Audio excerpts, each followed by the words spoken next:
যেদিন ঘটনা ঘটে আমি সেদিন ঝাড়গ্রামে ছিলাম, কিন্তু আমার কাছে যখনই কলকাতার পুলিশ কমিশনার খবরটা দেয় আমি সঙ্গে সঙ্গে তাকে বলি যে এটা খুব নক্কারজনক ঘটনা এবং খুবই বেদনাদায়ক ঘটনা। যেই জড়িত থাক তাকে ইমিডিয়েট শাস্তি দিতে হবে এবং আমরা চাই এই কেসটা ফাস্ট ট্র্যাক কোর্টে হোক। ফাস্ট ট্র্যাক কোর্টে হলে জুডিশিয়াল প্রসেসটা তাড়াতাড়ি হবে এবং তাতে আমরা ফাঁসির দাবি জানাবো। কারণ কিছু মনে রাখবেন, কিছু লোক এখনো সামাজিক অবক্ষয়ের মধ্যে আছেন, সামাজিক মূল্যবোধটাকে ভুলে গেছেন।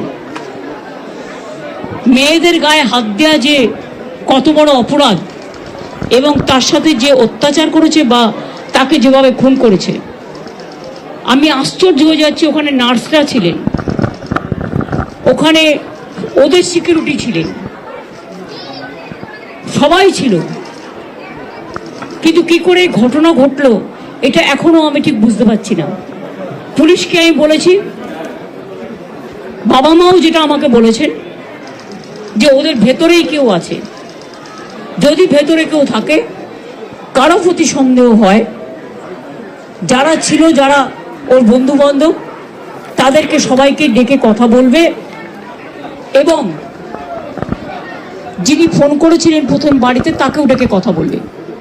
আজকে প্রিন্সিপাল নিজে রেজিগনেশন করে দিয়েছিলেন, বলছিলেন যে আমার বাড়িতেও তো বাচ্চারা আছে, যেভাবে আমাকে গালিগালাজ করা হচ্ছে, তা আমরা তাকে বুঝিয়ে বলেছি ঠিক আছে আপনাকে ওখানে কাজ করতে হবে না, আমরা ওনাকে সরিয়েছি অন্য জায়গায়। আমরা ওখানে এমএসভিপিকেও সরিয়ে দিয়েছি ডিউ টু নেগলিজেন্স। আমরা হাসপাতাল থেকে হেড অফ দ্য ডিপার্টমেন্ট, যে চেস ডিপার্টমেন্ট, তাকেও সরিয়ে দিয়েছি এবং পুলিশ পোস্টে যে এসিপি ছিলেন তাকেও সরিয়ে দিয়েছি।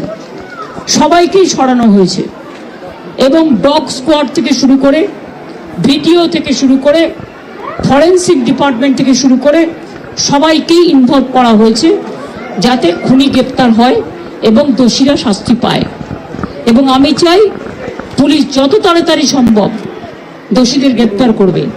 আর রবিবার পর্যন্ত যদি তারা কুল কিনারা করতে না পারেন, কারণ ভেতরেও তো অনেকে আছে, তাহলে এই কেসটা আমরা আমাদের হাতে রাখবো না, আমরা সিবিআইকে দিয়ে দেবো। তার কারণ হচ্ছে আমার এতে কোনো পাওয়ার লেনা দেনা কিছু নেই, আমি প্রথম দিন থেকেই বলছি। কিন্তু ওদের সাকসেস রেট খুব কম। তাপসী মালিককে যখন খুন করে হত্যা করা হয়, ধর্ষণ করে, আজ পর্যন্ত বিচার হয়নি। সিঙ্গুরে এটা হয়েছিল, নন্দীগ্রামে যখন 14 জন গুলিতে মারা যায় বা 10 জন হারিয়ে যায়, আজও তারা ফিরে আসেনি। এই কেসগুলো সিবিআইয়ের হাতে ছিল, রিজাউনের কেসও ছিল, একটা কেসেরও বিচার হয়নি। এমনকি রবীন্দ্রনাথ ঠাকুরের নোবেল প্রাইজ চুরি হয়েছিল, সেই কেসটাও ছিল, মানুষ কোনো বিচার পায়নি। কিন্তু তবু মানুষের স্যাটিসফ্যাকশনের জন্য যদি কেউ ভাবতে পারে যে পুলিশ ঠিক মতো করতে পারছে না, যদিও Calcutta police is the best police in the world, তাদের তদন্তের যে সিস্টেমটা এবং সবচেয়ে ভালো অফিসারকে লাগানো হয়েছে সমস্ত কিছু দিয়ে। আমরা রোববার পর্যন্ত সবাইকে ডাকবো, আমাদের পুলিশ ডাকবে, এটা বিনীত বলবে, আমি বিনীতকে বলতে আহ্বান জানাচ্ছি। আমরা অলরেডি যে ইনভেস্টিগেশন প্রসেসের মধ্যে যারা যারা ওই পিওর কাছাকাছি ছিলেন, কোনো ধরনের কোনো কানেকশন আছে, ইনভলভমেন্ট আছে, প্রত্যেকটা লোককেই ডাকা হচ্ছে এবং ডাকা হবে যদি কারো না ডাকা হয়ে থাকে। এবং আমরা অলরেডি একটা হেল্পলাইন নাম্বার শুরু করেছি, ওর মধ্যে ডাক্তাররাও আমাদেরকে বলতে পারেন, অ্যানোনিমাসলি বলতে পারেন, ফিজিক্যালি এসে বলতে পারেন কি যদি কারো উপরে সন্দেহ থাকে, কি কারণে সন্দেহ আছে। ফ্যামিলি মেম্বার সঙ্গেও আমরা টাচে আছি। কালকে এডিশনাল CP1 পার্সোনালি এখানে এসেছিলেন, উনি ওনার ভিউটা জেনে গেছেন। আমিও আজকে এসেছি, ম্যাডাম এখানে এসেছেন, আমরা ওনার ভিউটা জেনে গেছি এবং ওদের সঙ্গে আমরা কন্টিনিউয়াসলি যোগাযোগে থাকবো এবং প্রোগ্রেস অফ ইনভেস্টিগেশন নিশ্চয়ই ওদের সঙ্গে শেয়ার করব। এবং আমরা নিশ্চিত কি আগামী 4-5 দিনের মধ্যে যদি আরো কেউ থাকে, আমরা নিশ্চয়ই ওদের সবাইকে আমরা নিশ্চয়ই অ্যারেস্ট করতে পারবো।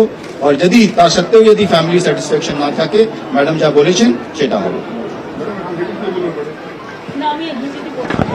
ধরে থাকুন, কেউ নড়বেন না এখান থেকে, কেউ নড়বেন না। এই মুহূর্তে আপনারা সরাসরি দেখছেন সোদপুরে আরজি করে নিহত ছাত্রীর বাড়িতে গেছেন মুখ্যমন্ত্রী মমতা বন্দ্যোপাধ্যায় এবং তিনি আরো একবার জানিয়ে দিলেন অত্যন্ত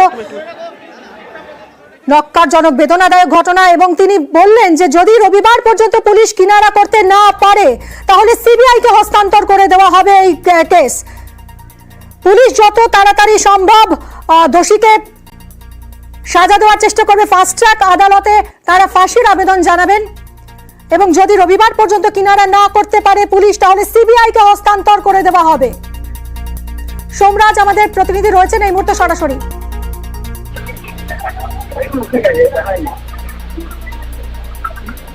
কি বলেছিলেন মুখ্যমন্ত্রী কিছুক্ষণ আগেই শুনুন। আমার কাছে যখনই কলকাতার পুলিশ কমিশনার খবরটা দেয় আমি সঙ্গে সঙ্গে তাকে বলি যে এটা খুব নক্কারজনক ঘটনা এবং খুবই বেদনাদায়ক ঘটনা, যেই জড়িত থাক তাকে ইমিডিয়েট শাস্তি দিতে হবে এবং আমরা চাই এই কেসটা ফাস্ট ট্র্যাক কোর্টে হোক। ফাস্ট ট্র্যাক কোর্টে হলে জুডিশিয়াল প্রসেসটা তাড়াতাড়ি হবে এবং তাতে আমরা ফাঁসির দাবি জানাবো।